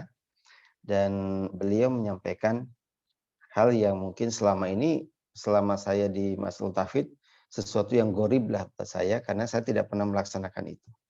Yaitu bagaimana ketika kita mengajari anak-anak kita Quran, kita bisa menumbuhkan mahabbah mereka terhadap Quran. Jadi bukan karena terpaksa, bukan karena takut, tapi mereka interaksinya dengan Quran karena rasa cinta, rasa suka yang muncul tertanam dari guru-guru mereka. Jadi kita menanamkan rasa mahabbah. Di situ mulai terpukul saya. Oh, berarti selama ini yang saya lakukan ada miss tuh di situ. Kenapa? Karena mereka disiplin betul hanya ketika ada saya secara pribadi. Ketika saya tidak ada, otomatis alhamdulillah merdeka kan gitu. Dan ini tidak baik. Jadi takutnya kepada kita, bukan kepada Allah Subhanahu Wa Taala. Hasilnya bagaimana? Hasil itu sesuatu yang berbeda. Kemudian dengan kelembutan bagaimana? Dengan kelembutan juga bukan berarti setiap yang lembut itu akan mengarah kepada sesuatu yang tidak baik, manja dan lain sebagainya. Justru dengan kelembutan mengajarkan kepada anak-anak kita untuk bisa suka dengan Quran, suka dengan ilmu. Dorongannya adalah ad-dafi'un nafsi. Dari mereka sendiri. Mereka sadar, sampai mereka sadar kita butuh ini gitu loh. Kita butuh murojaah, kita butuh baca Quran, kita harus selalu belajar. Itu dorongannya dari dalam pribadi karena ditanamkan mahabbah. Ketika itu muncul, hasilnya nanti akan sama dengan yang pertama tadi. Bagaimana kemudian menyikapinya? Kita ingin lembut tapi hasilnya bagus, bisa dengan memperbaiki manajemennya. Jadi tegas, tapi mungkin tidak dengan kata-kata. Tegas, tidak dengan pukulan. Tegas, tapi tidak dengan pelototan. Tegas, tidak dalam pengertian keras. Tapi tegas dengan menggunakan sistem. Seperti menggunakan poin dalam sanksi, itu juga cukup membantu. Jadi ketika ketidakhadiran itu sampai pada poin ini, maka dia akan mendapatkan punishment. Punishment-nya silakan dibuat apapun. Tujuan punishment itu adalah menyadarkan mereka bahwa yang mereka lakukan salah dan kembali mereka kepada keadaan yang lebih baik. Kemudian yang bisa kita lakukan juga adalah bekerja sama dengan orang tua. Kenapa bekerja sama dengan orang tua? Karena orang tua yang paling paham dengan anaknya. Ketika anaknya bermasalah, maka nanti solusinya begini. Orang tua yang lebih lama. Jadi kita minta saran dari orang tua. Biasanya putra-putri ibu kalau begini, seperti apa yang bisa dilakukan? Nah itu juga bisa. Nah, berarti laporan laporan perkembangan prestasi santri-santri itu secara berkala disampaikan kepada orang tuanya. Komunikasi dengan orang tua. Ya, sepekan sekali itu mungkin tahfidnya disampaikan pada orang tua masing-masing. Ada peningkatan atau mungkin stuck di situ atau bahkan mungkin sedang malas futur, itu nanti kita komunikasikan. Biasanya kalau di halakoh itu setiap halakoh pegang berapa, dan akhirnya dibuat grup wali. Jadi perkembangan itu terus dilaporkan secara berkala, termasuk ketika ada permasalahan. Nah, jadi orang tua ikut terlibat. Ya, ketika ada bermasalah begini, baru muncul permasalahan, orang tua sudah ikut terlibat. Terus begitu, kontrolnya tidak hanya dari kita, tapi juga orang tua ikut mengawasi putra-putrinya. Itu yang kita lakukan. Meskipun sekali lagi memang tidak semua musyrif bisa begitu. Ada juga yang kalau kayak gitu nggak bisa lah, berarti kita cara yang lain. Tapi cukup berhasil di beberapa musyrif ketika menerapkan yang seperti itu. Termasuk juga presensi kehadiran itu santri-santri kita diberitahu 1 bulan harusnya mereka hadir sekian hari. Kemudian ternyata mereka tidak hadirnya setiap minggu 1 kali, berarti 1 bulan mereka 4 kali. Tapi bayangkan ketika 10 bulan berarti 40 kali, artinya 40 pertemuan mereka tidak hadir, dan akibatnya itu kita sampaikan. Itu kalau 10 bulan dalam waktu 1 tahun kurang lebih seperti itu. Nah, memberikan penyadaran semacam itu, plus sebulan sekali biasanya ditampilkan. Ini loh keberhasilan antum, kehadiran antum 1 bulan ini sekian. Itu cukup membuat nanti anak kadang-kadang shock. Mereka gak nyangka. Mereka nyangkanya, saya kan gak hadir cuma beberapa hari saja. Tapi setelah dikalkulasi ternyata cukup banyak. Dan itu menjadi salah satu faktor yang membuat mereka nanti gagal. Maka ketika disampaikan, itu nanti akan menyadarkan. Dan akhirnya mereka nanti bisa lebih baik dari sebelumnya. Akhirnya mereka sadar, hadir setiap waktu, kemudian bisa memperbaiki bacaannya. Kurang lebih demikian. Tapi kalau memang muridnya banyak, ya memang agak sulit ya. Kalau muridnya cukup banyak, apalagi dalam 1 waktu. Artinya min plusnya ada, tetapi tetap pukulan boleh atau tidak, ya semua mengatakan bahwasanya sebetulnya boleh, tapi di waktu-waktu tertentu dengan beberapa ketetapan. Jadi dorbun laisa mubarrah gitulah. Bukan yang untuk menyakiti, tapi untuk menyadarkan mereka, untuk mendidik mereka. Maka ada pukulan-pukulan dengan jenis tertentu, yang penting mereka bisa sadar. Ya. Lakin saya juga memang mengalami hal yang sama di 2 kondisi. Ya. 2 kondisi, artinya kondisi saya belajar dengan pukulan dan kondisi saya belajar dengan kasih sayang. Ternyata yang lebih kuat memang asarnya adalah dengan pukulan, tetapi ternyata kuatnya itu dalam pengertian negatif, teringat-ingat terus, dan itu teringatnya tidak baik, meskipun bisa jadi ada manfaatnya. Kalau pukulan tersebut adalah pukulan untuk tarbiyah, tidak sampai kemudian menyakiti santri-santri kita. Ya, apalagi di zaman sekarang mungkin akan jauh lebih bermasalah kalau menggunakan hal tersebut. Wallahu ta'ala a'lam.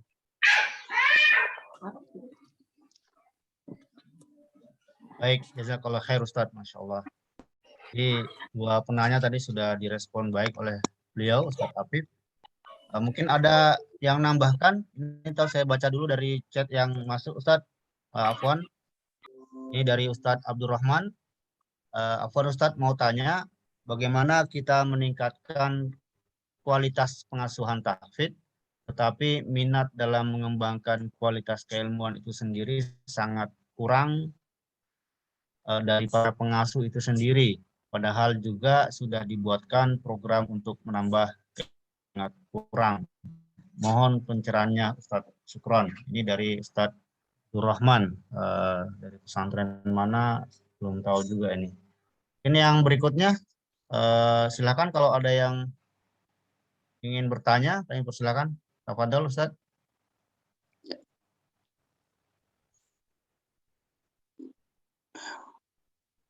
Ini kesempatan yang luar biasa, mumpung bersama Ustaz Afif selaku Mudir Iskarima ya. Kita pernah mengadakan hal yang sama seperti itu. Respon dulu Ustaz mungkin. Ya. Kita membuat acara, jadi jumlah musyrif tahfidz kita sangat banyak. Kemudian kita inginkan kemampuan hafalan mereka itu terjaga. Dan akhirnya dibuatlah berbagai macam program. Ada di antara ustadz-ustadz itu yang merespon baik. Ya, karena itu kesempatan berharga untuk mereka bisa menjaga Quran dengan program yang dibuat. Tapi ada juga yang kemudian tidak merespon dengan baik. Pada waktunya mereka tidak hadir, pada waktunya kemudian mereka juga bermalas-malasan. Bagaimana kemudian menyikapi hal tersebut? Ya tentunya di setiap program yang dibuat itu nanti ada endingnya. Ya, ada endingnya apa? Jadi kita buat program ini nih dalam waktu 1 tahun ini. Dulu kita pernah mengadakan namanya ya untuk menjaga hafalan itu. Kalau bukan akselerasi. Jadi kayak begini, kalau di akademik biasanya untuk mendapatkan sertifikasi tahfidz ya. Karena kita melihat kita akan meningkatkan kualitas tahfidz kita ya, untuk santri-santri kita, maka kita perlu untuk meningkatkan kualitas hafalan tahfidz ustadz-ustadznya. Yang belum lancar 30 berarti bagaimana kita lancarkan, maka dibuat acara 1 tahun itu adalah sertifikasi hafalan para musyrif. Nah, ada yang merespon baik, ada juga yang tidak. Bahkan ada di antara para asatidzah itu yang mungkin paling nggak jalan, itu biasa. Hal-hal semacam itu biasa. Tapi program ini jalan saja dulu. Nah, tapi tetap setiap program itu ada ending, artinya yang sampai akhir itu nanti tetap kita buat ada prestasi yang dia lakukan, maka otomatis ada hadiah dan lain sebagainya. Meskipun di awal tidak kita beritahu. Di awal kita sampaikan kepada seluruh musyrif, seluruh guru bahwasanya ini penting gitu loh. Kalau kita ingin kemudian eksis, kalau kita ingin santri-santri kita itu berhasil, maka ya justru kita dulu yang harus memberikan contoh kepada mereka. Nah, kita lakukan demikian. Gagal mungkin yang pertama, untuk sertifikasi ini gagal dengan cara sertifikasi gagal. Sampai kemudian terus nih Mas'ul Tahfidz berupaya dengan berbagai macam cara, dan hingga hari ini ya, sudah sekian tahun. Gagal yang satu maka dibuat dengan cara yang kedua, gagal yang kedua dicari cara yang ketiga. Yang jelas sampai kemudian akhirnya seluruh pengasuh itu mau tidak mau harus ikut dengan program tersebut. Kalau sampai pada akhirnya juga tetap mereka tidak mau, maka nanti akan muncul qoror. Jadi surat tugas khusus dari lembaga bahwasanya dia harus ikut program tersebut. Dengan cara apa? Dengan cara dia dibebas tugaskan dari yang lainnya khusus untuk mengikuti program itu. Kami dulu pernah, karena mungkin kemampuan bahasa Arab kami juga kurang, sementara dari yayasan, dari Ustadz Syahabuddin, beliau ingin ke depan ini bagaimana caranya supaya santri-santri kita bahasa Arabnya bisa di-upgrade. Nah, tapi sebelum meng-upgrade santri, ustadznya dulu. Siapa ustadznya? Ya beberapa orang ini yang akan memberi kebijakan. Nah, caranya gimana? Kita nggak bisa gitu loh. Karena di dalam kita belajar di dalam itu seringkali justru malah jadi panitianya kan gitu. Mengadakan daurah di dalam, yang ustadz-ustadz dalam, pengasuh-pengasuh yang di dalam itu justru lebih banyak menjadi panitia, saksi repot. Jadi dia tidak bisa mengikuti kegiatan full. Maka caranya akhirnya waktu itu 1 tahun full itu kita dibebas tugaskan. Kita tidak boleh ngajar. Ya, terutama di jam-jam itu. Jadi ada program, pokoknya seluruh ustadz-ustadz yang ditunjuk ini, maka dari jam 9 sampai jam 11 atau sampai zuhur, dia tidak boleh ngajar di kelas. Bebas tugas. Ya. Tugasnya apa? Ya tugasnya mereka belajar lagi. Selama 1 tahun. Setelah 1 tahun, baru kemudian kembali normal, selesai taklimnya, selesai daurahnya, kemudian diganti dengan ustadz yang lain secara bergilir. Itu yang pernah kita adakan di sini. Wallahu alam di tempat yang lain mungkin kalau ada yang pernah mencoba juga tafadhol mungkin bisa sharing juga di sini. Wallahu taala alam. Baik Ustadz, jazakallah khair. Silakan mungkin ada yang lain yang ingin bertanya, kami persilakan Ustadz. Bisa langsung dinyalakan mic-nya atau lewat chat juga persilakan.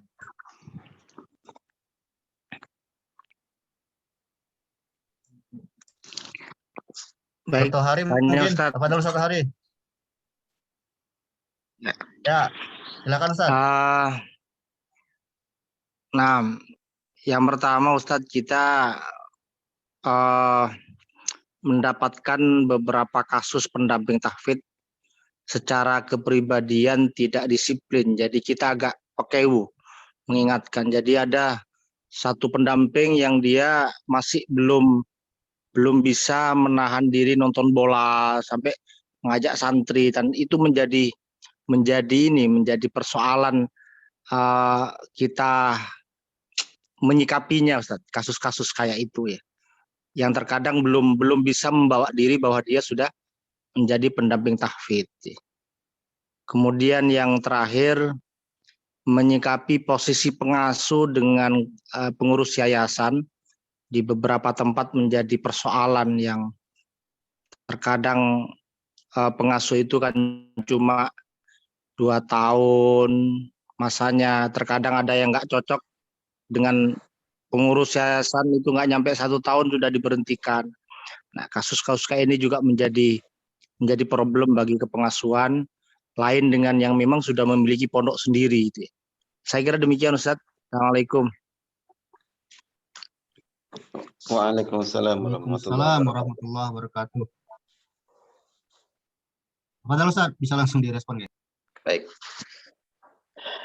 Yang pertama terkait dengan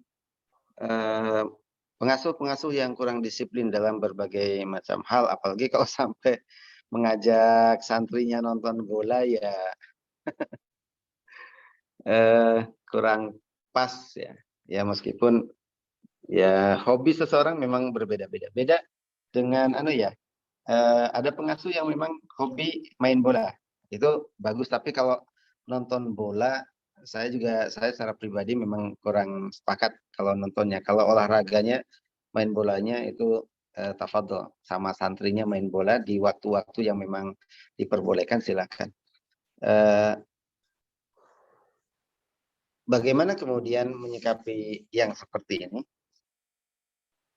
Kalau di tempat kita yang tidak disiplin di waktu-waktu tertentu memang ada ya, sama. Baik itu di Isyraf Halaqah ataupun mungkin di kelas dan lain sebagainya ada. Tapi karena sistemnya sudah alhamdulillah jalan, jadi setiap ustadz, setiap pengasuh yang memang indisipliner, hatta mungkin datangnya terlambat. Ya. Hatta datangnya terlambat itu di SMS langsung. Ya, Ustadz afwan, santrinya sudah nunggu antum atau sakit, bisa hadir atau tidak dan lain sebagainya. Itu selalu ada SMS kepada ustadz-ustadz yang memang harusnya jam sekian sudah hadir, tapi ternyata tidak datang atau belum datang. Nah, itu satu. Nah, kemudian yang kedua, kita juga sama kepada setiap ustadz ada rekap kehadiran. Jadi absensi itu santri ada, buat ustadz juga ada. Buat santri diberikan kepada santri plus sama orang tuanya, meskipun ada yang berjalan ada yang tidak ya untuk yang ini, tapi sistemnya begitu. Mereka yang santri-santri itu orang tua harusnya mendapatkan laporan. Nah, sebulan sekali kita juga ada ada pertemuan semua pengasuh, artinya semua ustadz-ustadz khususnya di halaqah tahfidz, berarti musyrif halaqah. Nah, kemudian di kesantrian juga sebulan sekali ada pertemuan. Evaluasi sebulan sekali apa yang sudah dilakukan selama 1 bulan ini, dan karena setiap hari itu ada absensi, maka disitulah kemudian diperlihatkan kehadiran ustadz itu. ketika nanti di situ dilihat, oh ternyata murid-muridnya ada yang tidak sampai, bahkan ada beberapa yang kehadirannya juga tidak baik. Di situ juga akan terlihat ustadznya juga bagaimana, apakah kehadirannya bagus atau tidak. Ketika kehadiran ustadz bagus, kehadiran santri tidak bagus, maka bisa jadi mungkin secara idari ustadz itu belum matang. Hanya bagaimana mengelola halakoh dengan baik, manajemen di dalam kelas itu mungkin yang perlu ditingkatkan. Tapi ada juga ustadz yang tidak disiplin kehadirannya, tapi kok santri kehadirannya bagus. Ustadz mungkin cuma 60%, tapi santrinya kok bisa sampai 90% kehadiran. Nah, ini juga salah satu hal yang realitanya ada yang begitu. Berarti apa? Berarti bisa jadi ketika ustadz tidak ada, santrinya dia setoran kepada ustadz yang lain. Nah, ketika ditampakkan sebulan sekali itu, maka harusnya kalau si pengasuh ini sadar, dia akan tahu bahwa saat itu dia sedang ditampakkan nih apa yang sudah dilakukan selama 1 bulan ke belakang ini. Nah, itu jadi bahan evaluasi. Kalau dia sadar, maka dia akan meningkatkan di bulan yang berikutnya. Kemudian kalau ada yang sampai kemudian seperti yang tadi dilakukan, kita juga sama di bagian ketahfidzan ada surat teguran. Surat teguran kepada ustadz yang bersangkutan, karena dia akan dicontoh, maka apa yang dilakukannya itu tidak pantas dilakukan oleh seorang pengasuh dalam hal ini, apalagi sebagai seorang musyrif halakoh. Ada surat diberikan kepada ustadz-ustadz tersebut. Kemudian sampai akhirnya bisa jadi sampai mutasi. Jadi mutasi tempat, kalau di sini kayaknya nggak bisa nih, nggak mungkin seperti ini terus, maka dia dipindahkan ke bagian yang lain. Ya, mudah-mudahan dengan cara itu kemudian beliau menyadari bahwa ini kenapa saya begini, tapi dipindahkan di tempat yang kira-kira aman. Dalam pengertian aman itu tidak akan mempengaruhi santri dengan apa yang dilakukan sebelumnya. Wallahu a'lam. Itu yang kita tangani di sini. Baik, Ustaz. Masya Allah. Luar biasa. Banyak sekali pencerahan dari Ustadz Apip ini yang bisa kita ambil. Mungkin ada lagi, ini Ustadz Salman dari Kolaka menambahkan, Ustadz. Resan ini. Apa itu, Ustadz? Ya. Bismillah. Syukuran Ustadz atas kesempatannya yang diberikan. Yang kami ingin masukkan ini adalah apakah memang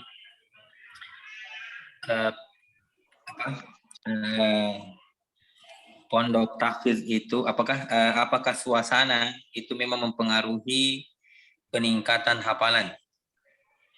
Ya, misalnya apakah memang perlu pemandangan tertentu, ataukah hafalan tidak boleh ditarget dan ketat targetnya?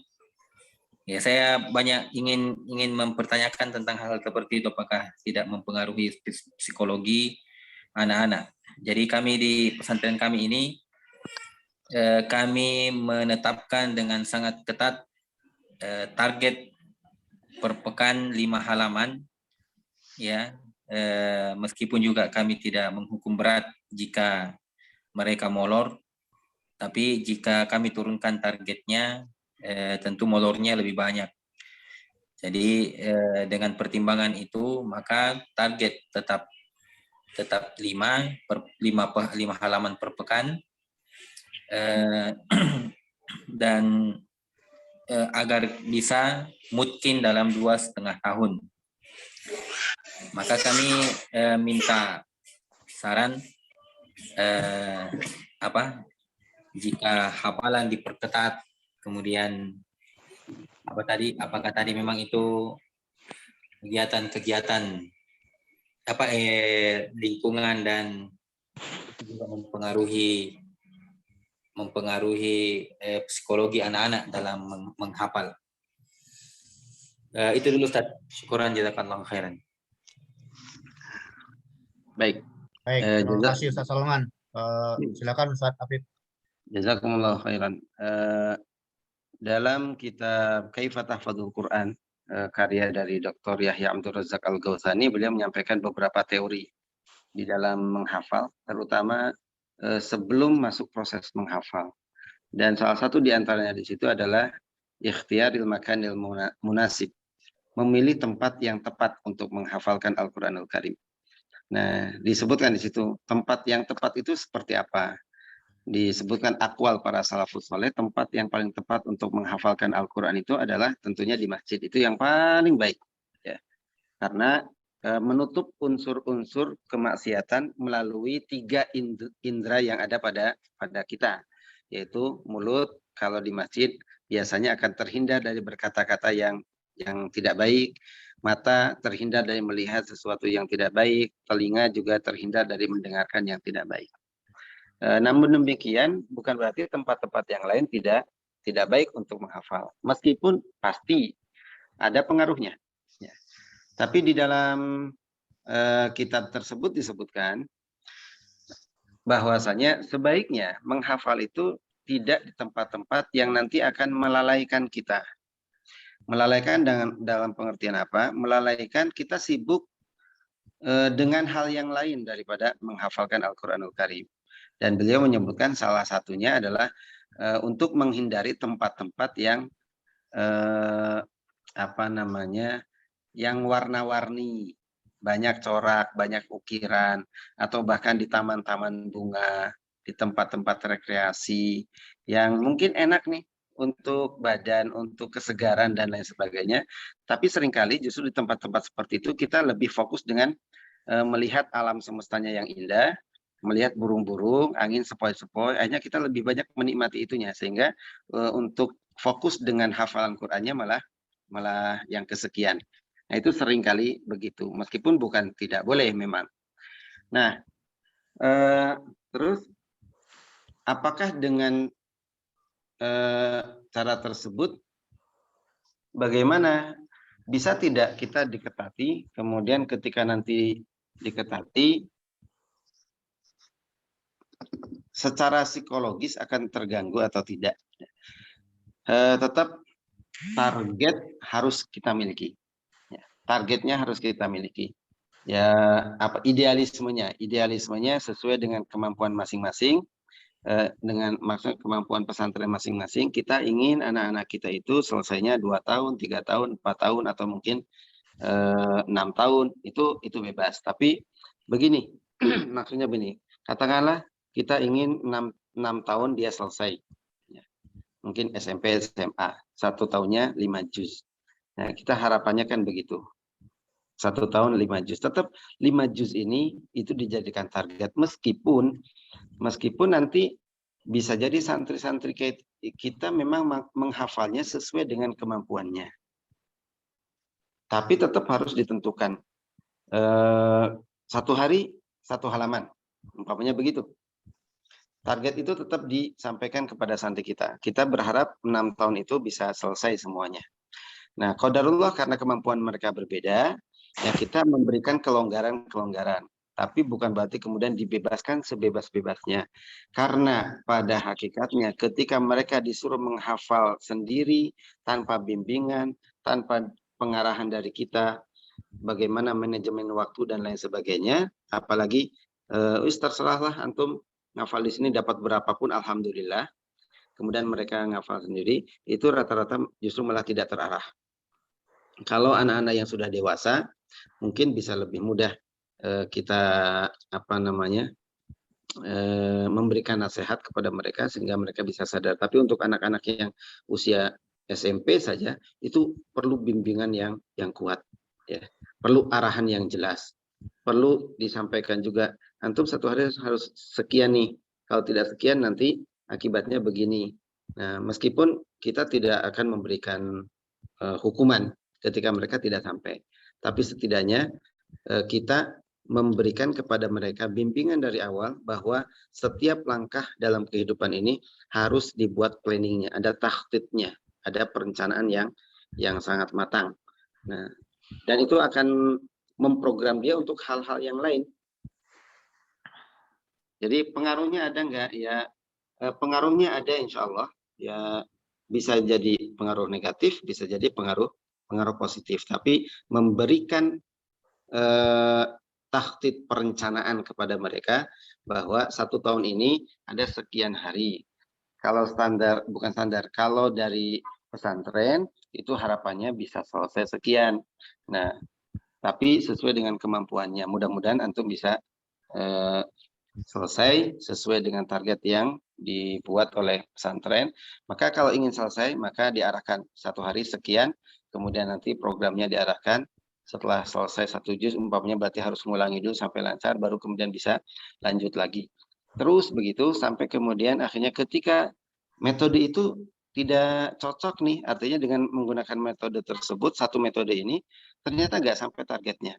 Maka kita harus membuka diri dengan metode yang lain. Ada kitab Kaifa Tahfadzul Quran karangan karya Dr. Yahya Abdul Razak Al-Ghawthani itu metode-metode yang bisa kita gunakan ya untuk anak-anak kita, santri-santri kita menghafal, karena bisa jadi metode 1 itu tepat untuk 1 tapi kurang tepat untuk yang lainnya, maka bisa diragamkan dengan metode yang lain. Wallahu a'lam.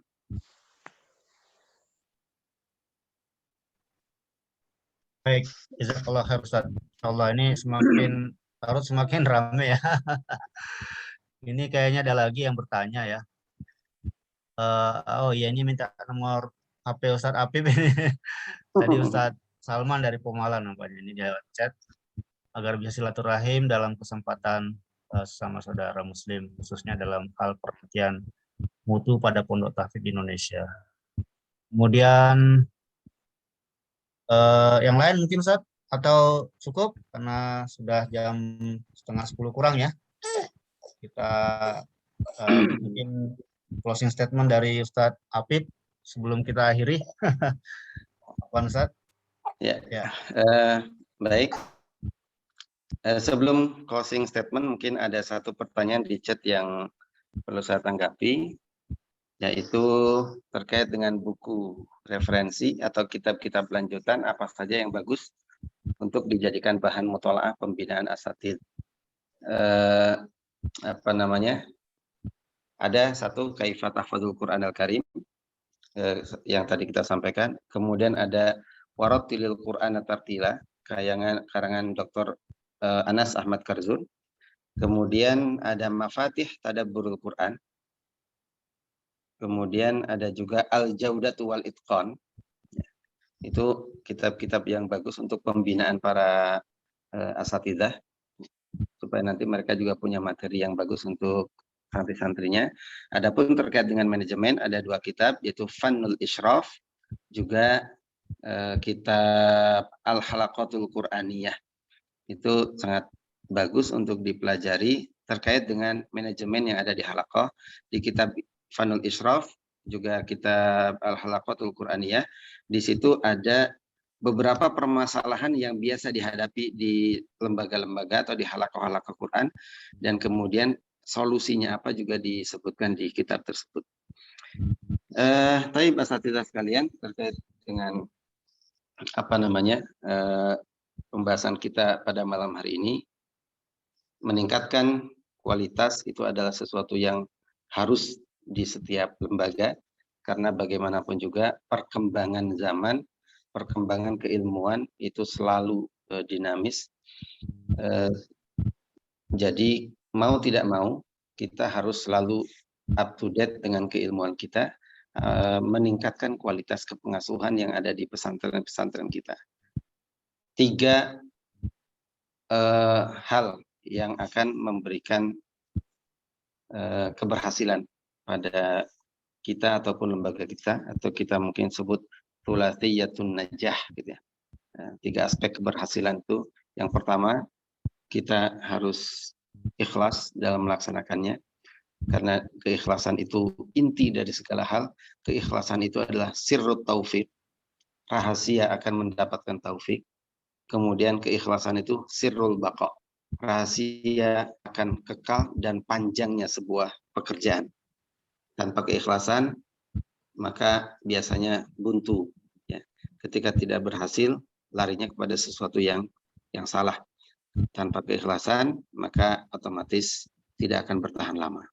Yang kedua, at-taubah, bertobat saat kita ingin mencapai sesuatu tapi kemudian kok berat sekali atau banyak sekali hambatannya, mungkin kita biasakan pengasuh-pengasuh itu untuk taubat kepada Allah Subhanahu wa taala. Bisa jadi ada di antara kita yang kemudian melakukan sebuah kemaksiatan atau bahkan kemaksiatan yang rutin dilakukan tanpa kita sadari, dan itu menyebabkan banyak sekali hambatan yang kita hadapi dalam rangka tarbiyah kepada santri-santri kita. Kemudian yang terakhir, yang ketiga adalah ad-du'a, berdoa kepada Allah Subhanahu wa taala, karena itu inti daripada segalanya. Ad-du'a'u silahul mu'min, ad-du'a'u mukhul ibadah. Jadi kita tidak bisa mengandalkan sekian banyak ilmu manajemen, kita tidak bisa mengandalkan kemampuan kita tanpa kemudian menyentuh bab doa ini kepada Allah Subhanahu wa taala. Karena pada hakikatnya keberhasilan kita itu semuanya adalah taufik minallahi Subhanahu wa taala. Tapi yang harus dilakukan adalah sebelum kita melakukan aktivitas, maka minta dulu kepada Allah Subhanahu wa taala agar kita bisa yang kita lakukan mendapatkan keriduannya dan mendapatkan kemudahan dari Allah Subhanahu wa taala. Itu thulathiyatun najah. Yang pertama al-ikhlas, yang kedua at-taubah, yang ketiga ad-du'a ilallahi Subhanahu wa taala. Bagaimana juga dalam kaidah menghafal dalam kitab Kaifa Tahfadzul Quran, dari sekian kaidah itu yang terakhir ditulis di situ adalah al-iltija ilallah. Yang terakhir ditulisnya, tapi itu yang paling utama. Kembali kepada Allah Subhanahu wa taala, karena hakikatnya kita punya banyak keterbatasan, ketidakmampuan. Yang ketidakmampuan itu akan hilang ketika Allah Subhanahu wa taala memberikan kita taufik sehingga terbuka kemudahan-kemudahan meskipun di tengah segala atau sekian banyak keterbatasan yang kita miliki. Jazakumullahu khairan, barakallahu fikum, wal afu minkum. Saya mohon maaf apabila banyak yang kurang berkenan. Mudah-mudahan bermanfaat untuk saya pribadi dan untuk kita semuanya. Demikian, wassalamualaikum warahmatullahi wabarakatuh. Waalaikumsalam warahmatullahi wabarakatuh. Masya Allah, luar biasa, sangat mencerahkan. Jazakumullah khair Ustadz Habib. 3 kunci sukses yang tadi terakhir beliau sampaikan sebagai closing statement atau sulasiatun najah. Yang pertama adalah al-ikhlas, kemudian yang kedua adalah at-taubah, dan yang ketiga adalah doa. Ini tentu akan menjadi inspirasi buat kita semua, satgas sekalian. Mudah-mudahan malam hari ini banyak pencerahan yang bisa kita dapatkan, dan tentunya dalam kepengasuhan kita di pesantren masing-masing. Dan mudah-mudahan kita semua senantiasa tetap istiqomah, mendampingi santri-santri kita, mengasuh mereka, sehingga solusi-solusi untuk pembinaan mereka terus kita bisa dapatkan dari manapun. Dan mungkin para asatidz sekalian yang akan bertanya masih ada, tapi karena keterbatasan waktu, Ana mohon maaf sebagai moderator, mungkin bisa dilanjut di lain kesempatan, bisa juga melalui chat di grup ya, di grup Formakin yang sudah ada itu bisa dimaksimalkan. Pertanyaan-pertanyaan bisa direspon di lain waktu. Ana selaku moderator atas segala salah dan khilaf mohon dimaafkan. Terakhir kita tutup forum kita malam hari ini dengan membaca doa kafaratul majelis. Subhanakallahumma wa bihamdika asyhadu an la ilaha illa anta astaghfiruka wa atubu ilaik. Terima kasih atas kehadiran para ustadz sekalian, Ustadz Umar Al-Faruq selaku Ketua Formakin, dan kegiatan Formakin terus semakin aktif ya, semakin banyak hal yang bisa diberikan kepada para mudir atau pesantren-pesantren khususnya yang ada di Jawa Tengah dan juga umumnya di seluruh Indonesia ya, sehingga kembangan pesantren tahfidz ini bisa terus meningkat. Terima kasih sekali lagi dari kami. Mohon maaf atas segala salah dan khilaf. Billahi taufiq wal hidayah. Assalamualaikum warahmatullahi wabarakatuh. Wassalamualaikum warahmatullahi wabarakatuh. Fadhol Ustadz, kalau ada yang mau silaturahim, tegur sapa mungkin kami persilahkan. pada Ustadz Umar